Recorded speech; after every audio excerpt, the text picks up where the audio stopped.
레트로 뉴스와 음식 이야기를 전하는 뉴스보다 맛집입니다. 오늘도 요리하는 기자 이기진 기자 나오셨습니다. 어서 오세요. 네, 안녕하세요. 네.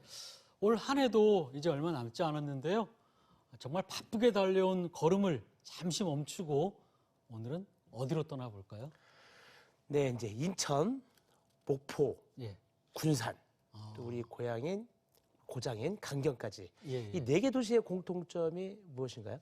글쎄요, 일제 강점기 때 이 네. 물자를 수탈해서 일본으로 보내던 그런 항구 지역 아닙니까? 와, 그거 쉽게 대답하기 힘든 건데 네.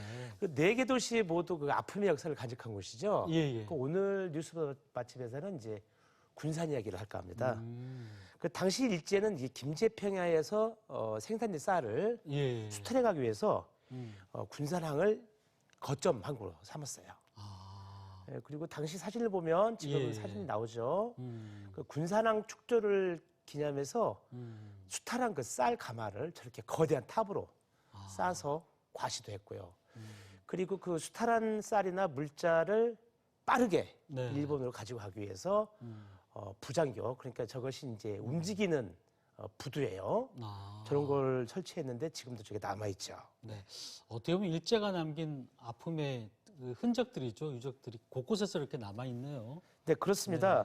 근데 그런 아픔의 흔적들이 지금은 군산을 근대 문화유산 도시 이렇게 이제 부르게 됐고요. 예. 이제 근대 저런 문화유산들은 이제 역사 교육과 예. 그리고 관광 콘텐츠로 활용되면서 군산 경제를 살리는 효자 노릇을 톡톡히 하고 있습니다. 지금 보시는 저 건물은 네. 1908년도에 지어진 군산 세관인데요. 지금은 관세 박물관으로 활용되고 있고요. 예. 그다음에 다음 사진은 1922년에 지어진 100년 전이죠. 조선은행 건물인데 지금은 근대 건축관으로 활용되고 있습니다. 저 사진들은 일본인들이 직접 살았던 가옥인가 봐요. 흔히 저희가 적산 가옥 뭐 이렇게 많이 얘기도 하고. 네, 하는데. 그렇죠. 예. 일본 가옥들 보면 독특한 구조죠. 뭐 예. 다다리라든가 또 정원들이 있고. 근데 저러한 그 건물들은 가옥들은 지금은 이제 개조가 돼서 카페나 아니면 숙박시설로 활용되면서 관광객들에게 또 다른 즐거움을 주고 있습니다. 네.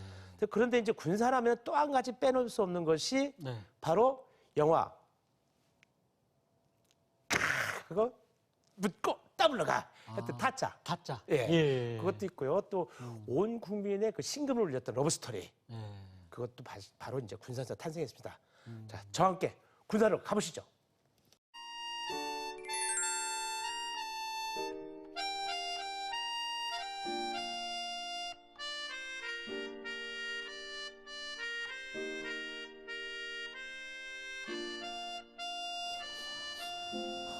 입구에 들어서자마자 그 뭡니까 그 달달한 추억의 달고나 그 설탕 향이 나는 그런 경암동 철길마을입니다.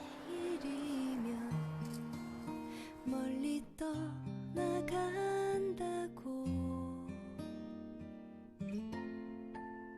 어릴 적 함께 뛰놀던 골목길에서 만나자 하네. 철길이라고 하는 게 원래 그 추억을 소환하는 그러한 소재죠. 근데 와보니까 좀 이렇게 상가가 좀 약간 획일화된 그런 느낌이 있어요. 뭐 이것저것 다양하게 만들려고 하긴 했는데 그런데 진짜 여기 열차가 다녔을까? 시속 10km의 느린 속도로 기차가 지나갈 때는 빨래도 걷고 자전거도 치우며 불편을 감수해야 했지만 어디서도 볼 수 없는 이색적인 풍경으로 영화나 드라마의 촬영 명소가 됐습니다.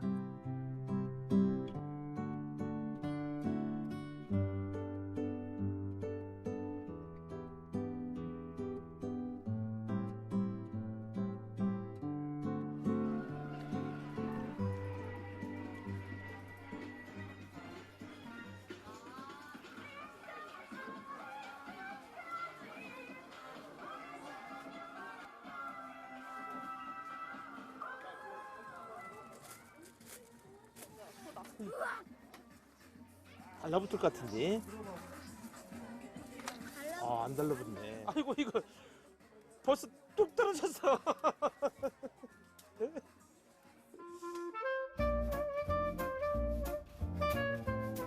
대전도 이제 철로를 배경으로 한 축제를 좀 준비하고 있잖아요. 바로 영시축제죠. 근데 대전에는 더 많은 사람들이 살고 있고, 그다음에 뭐 호남선, 해선도 있잖아요. 그래서 이런 것도 벤치마킹해서 정말 세계적인 축제로 만들었으면 좋겠네요. 다음은 한 편의 영화로 명소가 된 곳입니다.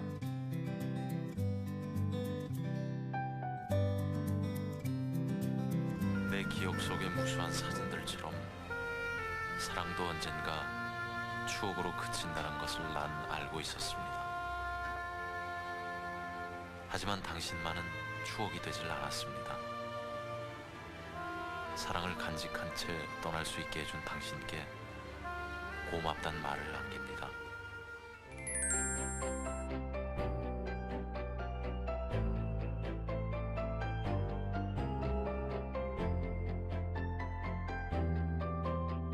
예, 국민의 음식 짜장면이 인천서 시작됐다고 그러죠. 근데 이거 군산도 아주 짬뽕으로 유명하다고 합니다. 이렇게 보니까 짬뽕에도 군산, 또 이쪽 쭉 거리 가보니까 짬뽕 집이 많아요. 아마도 군산이 해산물을 쉽게 구할 수 있어서 그런 것 같아요. 그리고 제가 오늘 그 찾아갈 짬뽕집도 아주 유명한 영화를 촬영한 곳이라고 합니다. 이거 왜 이래 새삼스럽게. 개발이 들어와서 그래. 며칠만 좀 돌았다 와. 나 이대 나온 여자야. 우리 친구잖냐. 내가 네 퇴직금을 챙겨줘야 될 거 아니야. 나만 믿고 와서 분위기만 좀 띄워라. 내가 아니 5배까지는 챙겨줄게.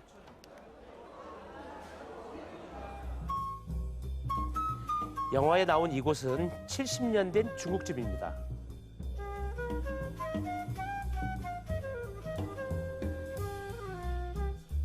중국 현지 온 것 같지 않아요?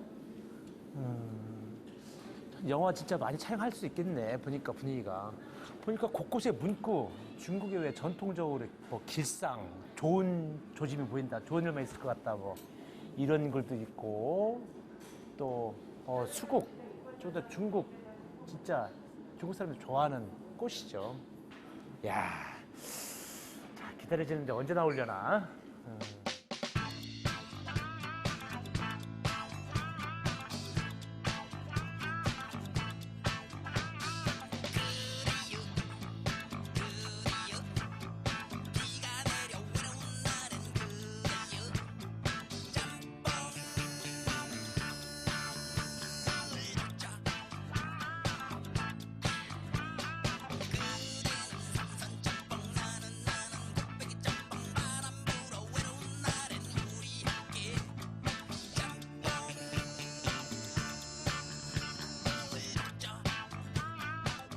삼선이란 말이 원래 그 향과 맛이 뛰어난 3가지 재료를 얘기하는 거잖아요. 면부터 궁금하죠. 면 이 안에 들어있고, 이 짬뽕을 먹는 방법이요. 쫄깃한 거 좋아하시는 분들은 밑에 있는 면을 해물 우유로 건져내야 돼. 그래야 이게 안 불어. 이렇게 올려놓고, 자, 그래도 룰이 있죠. 국물이 있는 음식은 국물부터.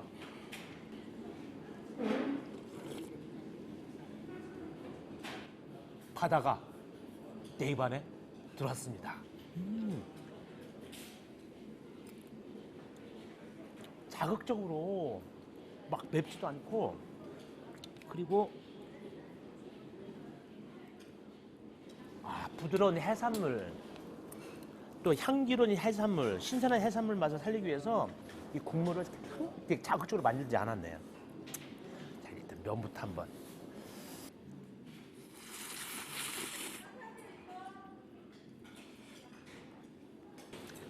반죽을 해서 면을 잘 뽑았어요.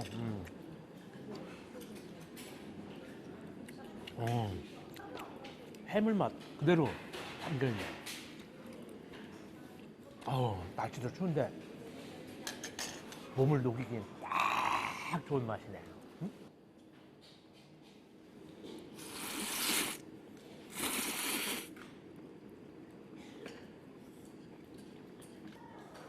저기도 나랑 똑같은 걸 시켰네. 어디서 오셨어요? 저는 전주에서 왔고 전주, 부천 친구분이세요? 네. 아, 그럼 어제 여행 오신 거예요? 아니 오늘 바로 군산 오자마자 바로 여기 집 와서 밥 먹고 아니, 군산에 오시면 볼 것도 많은데 바로 이것부터 드시러 오신 거예요? 확실히 바다 옆이라서 짬뽕이 맛있을 것 같아요. 아, 그래요? 네. 맛있게 드세요. 예, 예, 예.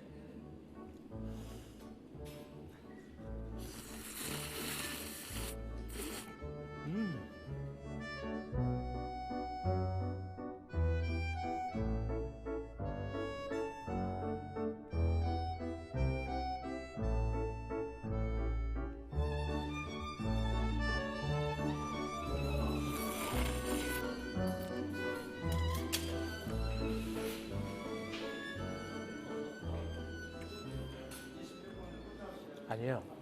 먹고 있는데 막 아주 분주하게 왔다 갔다 하시는 분이 계신데 분명히 사장님이신 것 같아요. 저 사장님. 예. 아니, 안녕하세요. 여기 사장님이세요? 아, 예, 예. 예, 맞췄네. 아니, 뭐 좀 여쭤보려고. 아, 예. 말씀하세요. 아니, 군산이 왜 짬뽕이 유명하대요? 군산 바다 있지 않습니까? 예. 바다에 뭐 있습니까? 해물밖에 더 있겠습니까? 군산 바다는요, 예. 민물이기 때문에 석가 강이 또 있고요. 예. 그 옆에 있는 바다 있고요. 그 해물이 아주 맛이 틀립니다. 아, 민물하고 바다가 만나는 곳이 예, 맛있죠. 예. 아. 그런데 좀 아까 이렇게 직원들하고 말씀하시는 거 보니까 있어 쫑거 알아? 아, 네. 예. 저는- 한국어는. 저는 화교입니다. 화교. 예, 이대째 화교하고 있습니다. 아, 그러면은 이때는 몇 년도에 군산에 오신 거예요? 우리 어른신이가 처음에 인천 계셔가지고 6.25 아. 전쟁 후에 이제 비난조로 이쪽으로 오셨어요. 아, 개항 시절에 인천에 오셨구나. 예, 예. 그때 오셔가지고. 예, 예. 그때 음식도 음식이지만 이 분위기가 아주 그냥 끝내주네요. 나 지금 현재 와 있는 것 같아요. 여행하는 것 같아요. 중국 여행을. 건물에는 우리 어르신들 직접 설계해가지고 진 것입니다. 설계까지. 예. 예, 완전 잘 먹을게요. 아유, 예, 맛있게 드십시오. 감사합니다. 찾아와서 고맙습니다. 이 집이 음식도 음식이지만 스토리가 좋네요. 음식은 스토리텔링이거든. 맛만 있으면 이제는 안 돼요. 그 집의 역사, 사람들의 이야기, 또 장소, 그다음에 음식을 만드는 과정, 재료 이야기들 이런 것들이 다 돼야 경쟁력 있는 거예요. 자, 이제 나머지 본격적으로 이제 먹겠습니다.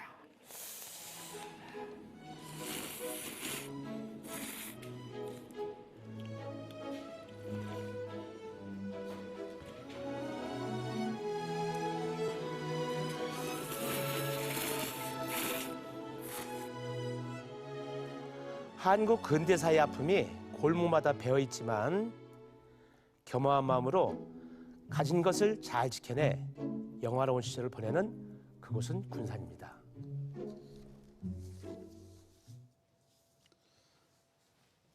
네, 근대 유산의 도시이자 또 짬뽕의 도시 그리고 영화의 도시까지 군산은 참 이야기거리가 많은 도시다 이런 생각이 좀 듭니다. 네. 그렇습니다. 인구가 26만 명이에요. 네. 그렇게 큰 도시는 아니지만 볼거리, 즐길거리, 먹을거리가 사실 풍부하더라고요.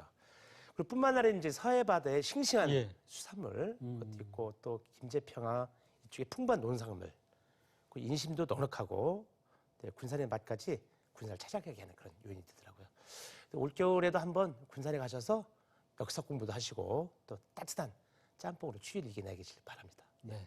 네, 이기진 기자 오늘도 수고 많으셨습니다. 네, 감사합니다. 자, 오랜만에 만나는 반가운 얼굴이죠. 대전 엑스포 마스코트 꿈돌이가 전하는 과학 뉴스입니다. 꿈돌이 나와주세요. 안녕하세요. 여러분의 귀염둥이 꿈돌이가 돌아왔습니다. 자, 그럼 오늘도 재미있고 알찬 과학 소식 함께 알아볼까요?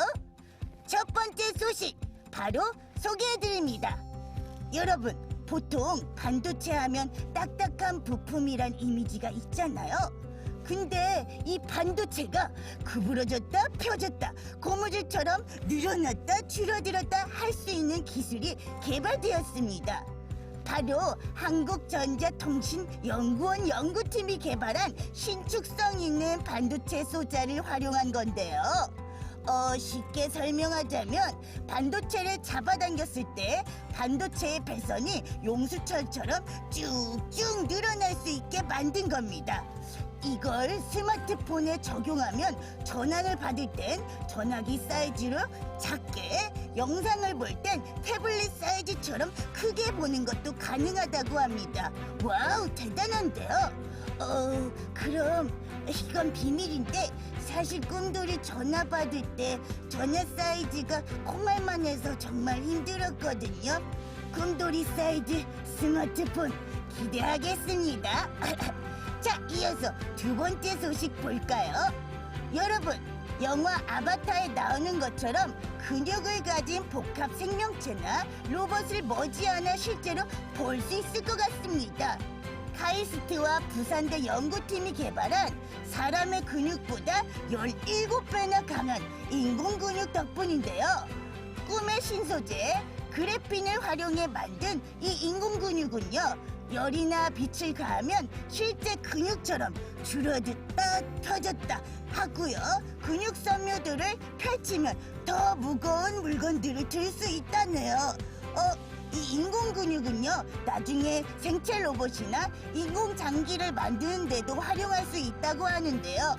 잠깐만, 이 인공근육만 붙일 수 있다면 이 꿈돌이도 이제 아이언맨 같은 히어로가 될 수 있는 건가요? 나는 진짜 귀여운데 힘까지 세면 내가 정말 완벽해서 어떡하지? 진짜 어떡하지? 꿈돌이 사인 필요하신 분들, 내가 더 바빠지기 전에 지금 받아. 어서 받으시라고요. 자자, 오늘의 마지막 소식 볼까요? 카이스트 학생들의 톡톡 튀는 아이디어를 만날 수 있는 전시회가 열리고 있습니다. 특히 코로나 상황 때문에 지루하고 길어진 실내 생활을 좀 더 유쾌하게 보낼 수 있는 발명품들을 전시하고 있다고 하는데요. 집안에 함께 사는 고양이가 화분 잎사귀를 먹으려고 다가가면 호랑이 소리가 나오는 스피커도 나왔고요. 그리고 볼록을 넣을 때마다 기쁘고 화나고 슬픈 마음이 색과 표정으로 나타나는 무드 등도 개발했다고 하네요. 우와, 그럼 지금 꿈돌이의 이 몽글몽글한 마음을 넣으면 핑크핑크 무드 등이 커지는 건가요? 여기 저 선주문 하나 넣어주세요. 여러분, 그럼 올 한 해도 이렇게 핑크핑크한 기분으로 마무리 잘 하시고요. 꿈돌이는 내년에 더 재미있는 과학 이야기를 가져올게요. 여러분, 새해 복 많이 받으시고 미리 메리 크리스마스예요. 안녕.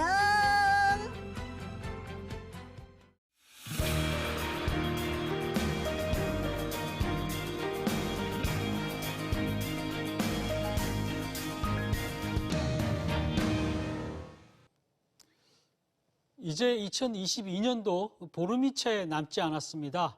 흔히 연말이면 다사다난한 한 해였다라고 반추하는데 올해는 유독 더 그런 한 해가 아니었나 싶습니다. 러시아와 우크라이나 전쟁을 시작으로 고물가, 고금리, 고환율이 이어졌고 또 수많은 청춘이 목숨을 잃었던 이태원 참사로 모두가 가슴 아파했었죠. 대통령 선거와 지방선거도 있었고요. 과연 올 한 해 정치권을 대표할 이슈는 어떤 키워드로 정리할 수 있을까요? 이분들과 함께 짚어보겠습니다. 네, 함께 해주실 분들입니다. 국가균형발전위원회 균형발전사업평가단장이신 육동일 교수님 나오셨습니다. 어서 오세요. 네, 반갑습니다. 네, 전 국회의원이시죠. 정국교 의원 함께 해주셨습니다. 어서 오세요. 네, 안녕하세요.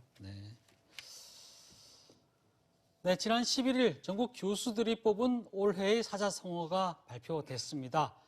과이불개, 우리 사회 지도층 인사들이 잘못을 하고도 고치지 않는 일이 반복되고 있다고 꼬집었는데요. 2020년에는 내로남불 세태를 꼬집은 아시타비였고 지난해에는 묘소동처, 아시타비는 나는 옳고 남은 그르다였고 또 묘소동처는 도둑 잡을 사람이 도둑과 한패가 됐다였습니다. 두 분께서는 이 단어 어떻게 생각하십니까? 우선 교수님들이 뽑은 단어인데 네. 윤동열 교수님 어떻게 생각하세요? 네, 저도 매년 이 응답 그 설문조사에 참여를 하고 있는데요. 예. 저도 이번에 그 과이불개 시가이라고 잘못이 있으면서도 크게 고치지 않고 하는 그 자체가 큰 잘못이다. 이런 그 과이불개가 1순위로 선정이 됐는데 나머지 2, 3, 4순위를 보더라도 비슷한 내용입니다. 예컨대 욕계 미창이라는 이거는 잘못과 과실을 덮으면 덮을수록 더 드러난다. 이런 것도 있고요. 또 문과십이라고 그래서 잘못을 인정하지 않고 오히려 적반하장으로 이 잘못을 우긴다. 이런 뜻도 있고요. 또 누란지라고 그래서 아까 모두에 말씀하신 대로 우리나라가 지금 굉장히 큰 위기로 빠져들고 있는데 아직도 이런 위기를 인식을 못한다. 계란을 쌓는 것처럼 지금 위기가 심화되고 있다. 이제 이런 내용들을 종합해 보면 2022년은 우리 국가사회가 큰 위기로 가고 있는데 우리 위정자나 정치인들은 이런 것을 인식을 못하고 뻔뻔함, 무례함으로 우리 국민들을 굉장히 가슴 아프게 하고 있다. 국민들이 굉장히 화가 나고 있다. 이렇게 정리할 수 있습니다. 네. 정 의원님은 어떻게 생각하십니까? 저 유 교수님 말씀과 이제 되게 동의를 하는데 좀 구체적으로 말씀을 드리면 선한 정치는 국민을 위한 정치를 하고 악한 정치는 본인과 패거리를 위한 정치를 합니다. 국민들의 이익보다 본인과 패거리의 이익을 우선으로 여기다 보니까 잘못을 인정하지도 않고 고치려고 하지도 않는 것입니다. 공무원들의 부주의와 불성실로 서울 한복판에서 160여 명의 국민들이 걸어 다니다가 고귀한 생명을 잃었습니다.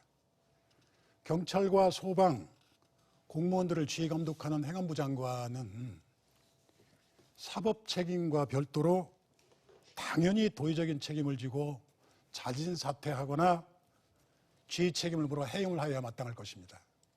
그러나 국민들도 유족들도 이상민 장관의 사퇴를 바라지만 여전히 자리를 지키고 있습니다.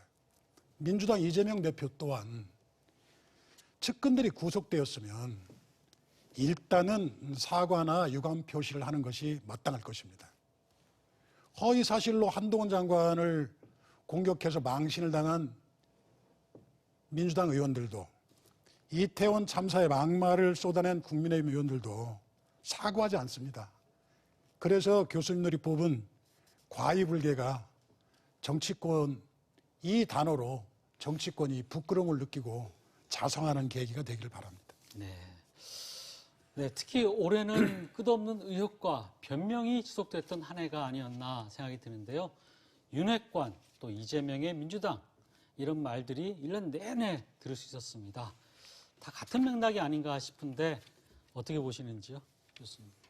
네, 금년 한 해 가장 큰 변화와 사건은 뭐니 해도 중앙 권력의 교체고 네. 또 이어서 지방 권력도 완전 교체된 겁니다. 그런데 이게 그 0.73%의 차이, 24만 명의 차이가 오늘날 이 정치적인 혼란과 불안을 가중하고 있다고 봅니다. 저는 이러한 작은 미세한 차이에도 대선에 승복한 거는 우리 정치 발전이라고 저는 그렇게 평가를 했습니다만 아직도 이제 시간이 갈수록 이 부분에 대해서 여야가 서로 그 받아들이는 인식이 크게 다른 것 같습니다. 아까 우리 정 의원님도 말씀하셨지만 우리 대한민국의 정치는 여전히 팬덤 정치, 이 극렬 지지층만 유지하려고 하는 그래서 선거에서 승리하려는 선거지상주의에 빠져 있습니다. 아시는 바와 같이 38%가 이 양쪽의 고정 지지층이라고 합니다.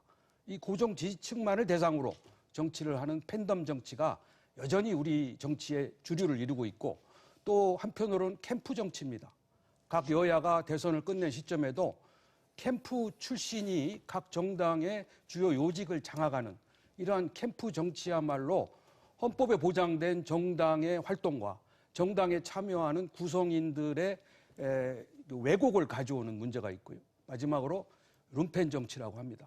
여전히 정치 브로커들이 돈을 모으고 그것을 통해서 정치적 이익을 꾀하고 공천을 이제 가지려고 하는 이런 세 가지의 정치적 특징이 아직도 상존하고 있기 때문에 대한민국의 정치는 굉장히 혼란과 갈등과 분열로 치닫고 있습니다.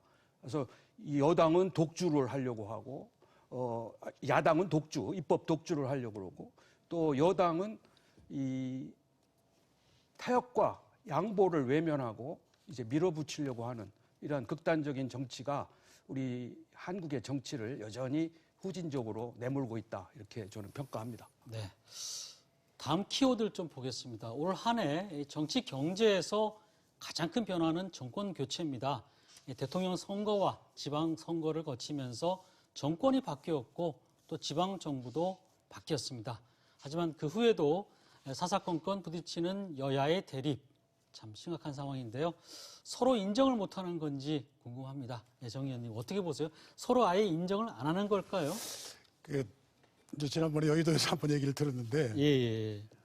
윤 대통령께서 그 잠재적 그 형사 피의자인 이재명 대표를 만나서 뭐 여야 협치나 그 정치를 논할 수는 없는 거 아니냐. 나 당분간 만나지 않겠다. 라는 의사를 표시를 했다고 합니다. 근데 그래서 그런지는 몰라도 이제 얼마 전에 그 대통령 관저에서 사부요인을 초청을 했었고 윤핵관을 비롯해서 그 여당의 주요 인사들 부부 동반으로 초청을 받고 뭐 대통령께서 여러 사람들이 이제 관저로 이렇게 밥도 먹고 하지 않습니까?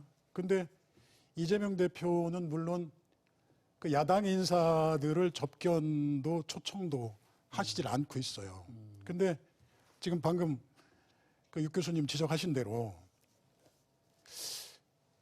편가르기로 서로 편을 갈라서 각자 지지층, 고정 지지층에 기대어서 다음번 총선을 치르자. 그 전까지는 여야 협치는 없다. 그러니까 뭐 그거는 여당도 그렇게 결심을 한 것 같고 야당도 그렇게 결심을 하고 있는 것 같습니다. 국민한테는 굉장히 불행한 일이죠. 근데 이제 어떻게 보면은 다른 한쪽에서는 지금도 여전히 정권 퇴진, 뭐 탄핵을 얘기하면서 집회를 하고 있거든요. 그러면은 야당이나 이 진보 진영에서도 사실 윤석열 대통령을 아직도 인정하지 못하는 게 아닌가 또 이런 생각도 좀 들기도 하고, 물론 여당에서 방금 말씀하신 대로 뭐 협치를 좀 이렇게 등한시하는 그런 측면이 있다 하더라도 그런 부분은 어떻게 보십니까? 그러니까 대단히 안타깝고 불행한 일이죠. 예. 우리가 정권 교체가 돼서 얼마 되지도 않았는데 벌써 퇴진 운동이 일어나고, 물론 뭐 윤 정부의 지지율이 다소는 지금 회복되고 있습니다만은 지지율이 떨어지고, 또 게다가 야당 대표가 사법 리스크의 문제에 빠져 있으니까 이 문제에 벗어나기 위한 하나의 뭐 방패적인 역할, 방패적인 그런 측면도 다분히 있습니다. 그러나 집권 여당은 이 종전과 같은 그 정부에 대해서 우리 유권자들이 굉장히 반감을 가지고 있기 때문에 정권 교체를 한 거거든요. 그러니까 이 집권 여당도 종전의 정부를 비판하고 전 정부보다는 낫지 않느냐, 전 정부도 이랬지 않느냐, 이런 식의 논리로 국민을 설득하는 거는 별로 설득력이 없습니다. 이 민주주의는 타협과 협상을 통해서 합의를 이루어내는 겁니다. 그런 점에서 집권 여당은 그러한 집권당으로서의 역량, 국정 운영 능력을 보여줘야 되고, 야당은 지금 야당은 이 반성과 성찰이 필요합니다. 어쨌건 간에 정권을 놓쳤으니까요.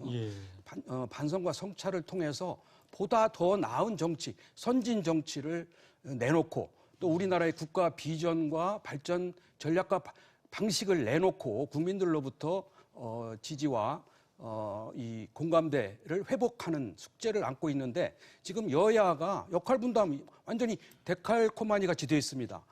옛날에 여당은 지금 하는 얘기가 옛날에 야당의 얘기고, 옛날 야당 얘기 들어보면 지금 여당이 하는 얘기하고 똑같습니다.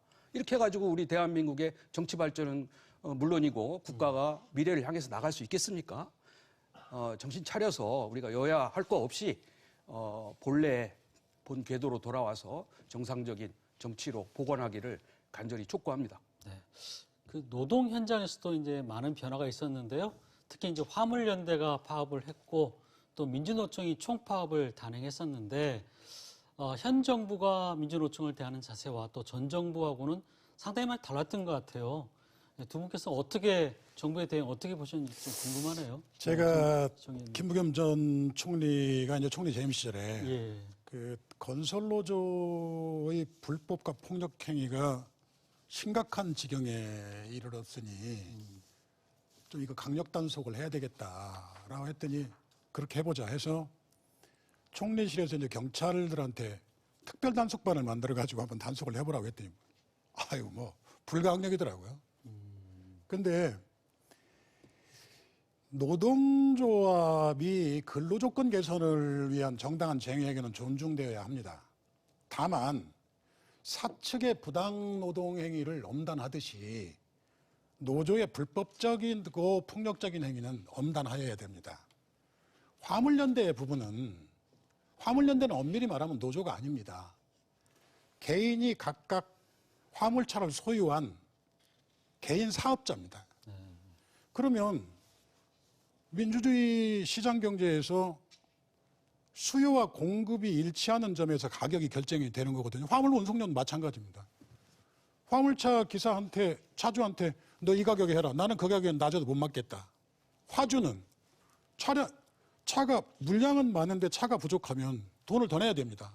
정부가 개입하는 건 그 두 가지가 지켜지도록 민주주의 자본주의 시장 경제가 지켜지도록 하면 되지 어느 한쪽에 편을 들어서도 안 됩니다. 그런 점에서 이번 화물연대 부분에 있어서는 노조의 파업도 잘못됐지만 정부가 파업을 해결하는 방식도 썩 바람직하지는 않았다고 보여집니다. 그리고 물론 화물연대라고 하는 사람들이 다른 차들의 운행을 방해하고 폭력으로 강제하는 행위는 이거는 끝까지 책임을 물어야 된다고 생각합니다. 알겠습니다. 유 교수님. 저도 올해가 이 노동운동에 대단히 중요한 전환기를 맞았다고 생각합니다. 물론 이제 파업을 철회를 했고 한 것을 뭐 백기투항이다, 일방적인 승리다 이렇게 해석하는 거는 저는 온당치 않다고 보고요. 이번에 이 민노총에 의한 파업은 국민의 지지를 못 받았습니다. 국민들이 지금 물가, 환율, 뭐 금리 문제에 정말 전전긍긍하고 있는데 이 화물연대의 파업은 물가 상승에 영향을 미치고 또 총파업으로 들어가면은 국민들의 실제 생활에 악영향을 미치기 때문에 국민들이 지지를 안 보냈습니다. 게다가 정부가 오랜만에 법과 원칙에 따라서 업무 개시 명령이라든지 이런 거를 따라서 이런 걸 원칙으로 해서 했기 때문에 지지를 받았거든요. 그리고 끝으로 이 젊은 노조원 조합원들이 이러한 파업이 정치 파업으로 총파업으로 이어지는 것에 대해서 거부감을 갖습니다. 이건 대단한 변화지요. 따라서 저는 이제 파업의 방식이나 내용도 달라져야 된다고 보고 또 이거를 대처하는 정부도 이거를 그냥 밀어붙여서 승리했다. 그래서 이제 타협과 협상을 막 밀어붙이는 식의 일방적인 그러한 것은 옳지 않다고 봅니다. 다시 한번 정부와 민노총이 됐던 이 화물연대가 본격적인 협상을 통해서 올바른 합의를 이루어내기를 기대합니다. 저희가 이제 윤석열 대통령이 이제 취임 이후에 여러 가지 이제 대외 순방도 많이 다녀오고 또 도어 스태핑이라고 해서 이런 기자들과의 이런 홍보 부분도 굉장히 많이 달라졌는데 그동안에 보면은 그 해외 순방 다녀와서 여러 가지 좀 구설수도 좀 있었어요.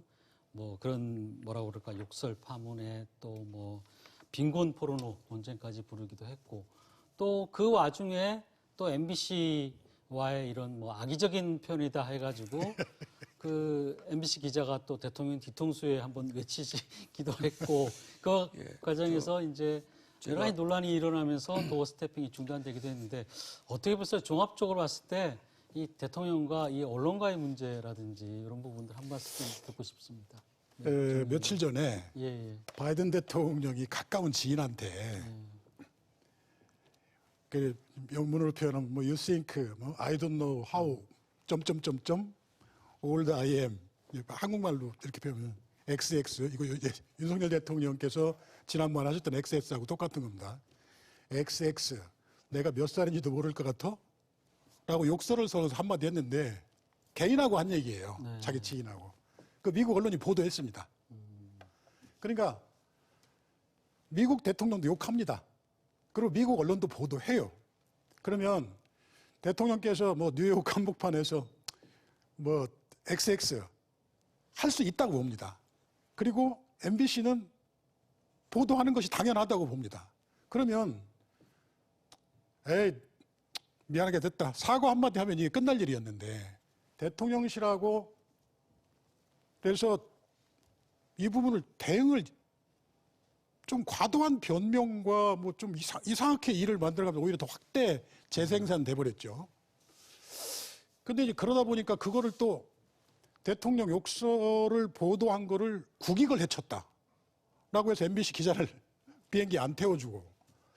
이게 무슨, 저는 솔직히 들으면 웃음도 나고 좀 한심한 느낌입니다. 예전에 영국의 그 데일리 메일이라고 하는 유명한 언론사가 있었는데 1차 대전 때 독일하고 영국하고 싸우는데 영국이 전황이 불리해지니까 하는데 거짓말을 했어요, 국민들한테. 영국이 이기고 있다고. 근데 데일리 메일이 아니다, 영국 지고 있다. 라고 솔직히 보고를 하니까 그걸 막 매국 언론이라고 국민들이 막 데일리 메일로 언론을 불태우고 난리를 냈었습니다. 근데 결국 나중에 그 전쟁에서 영국이 이기고 나서 독일 황제가 우리는 데일리 메일 때문에 졌다. 라고 하는 얘기도 있었습니다. 그러니까 어떠한 경우에도 언론의 사실 보도는 존중되어야 마땅합니다. 네, 저도 알겠습니다.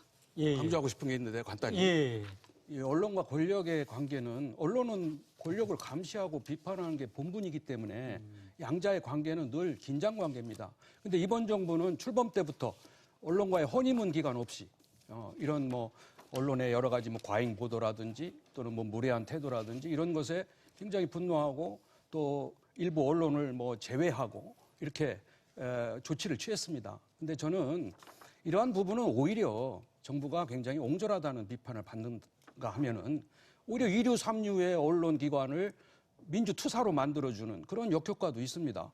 그렇기 때문에 이 언론, 대언론 관계는 통 크게 비판하는 언론일수록 더 성실하게 그 친밀하게 다가가서 이 문제를 해결하는 것이 오히려 국민들로부터 더 환영을 받고 지지받는 것이다.